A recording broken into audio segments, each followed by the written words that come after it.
Hello.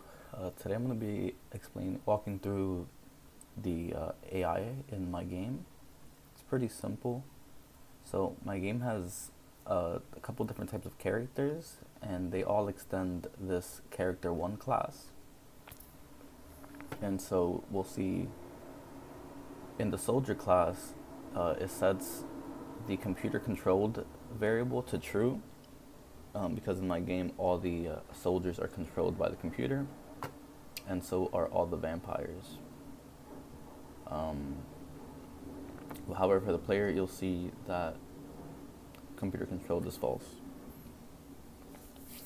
So the way that AI works in my game is like this. Okay. So every time we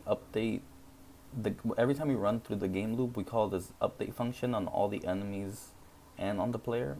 And for the enemies, they have this special thing down here, where if the enemy is computer controlled and is not dead, then we call this AI function, and it's pretty simple.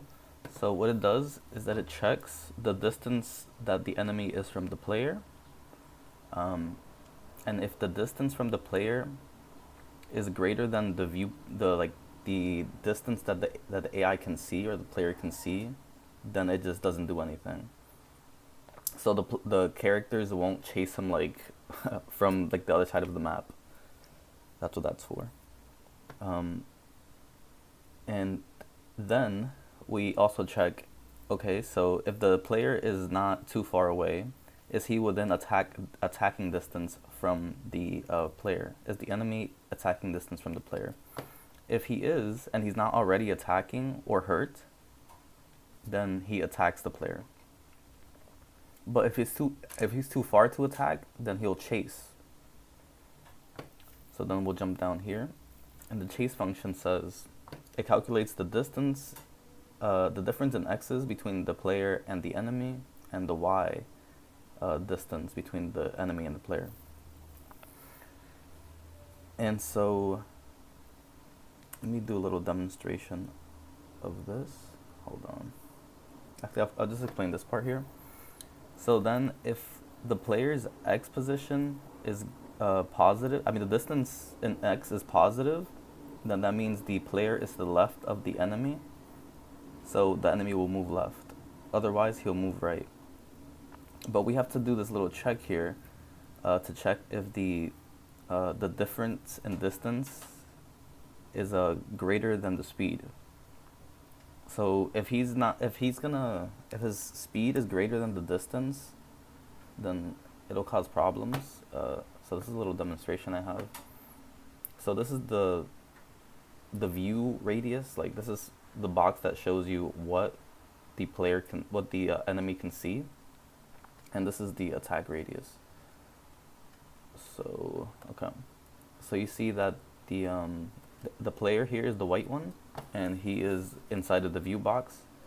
So let's say his distance is he's here, right? If his speed is bigger than the distance between them, then that means he's gonna pass him like this, right? So then what will happen is that next turn he'll just go like this. He'll move back the distance right back to where he was, and then he'll just keep doing that, and it will cause this little jitter effect, which I don't want. So that's why we check if the x is greater than the speed before we move. But we also do something very similar with the y. So we calculated the distance in y between the player and the enemy, and if the distance in y is positive, then that means the player is above the enemy, so we move him up. Otherwise, we move him down. And I can show you this in action. Come. So here you go. You see the enemy here in the top left, and yeah, he follows the player. If he gets close, he attacks him, and yeah, it's a little laggy because of my recording software, but without recording it, it's pretty smooth looking.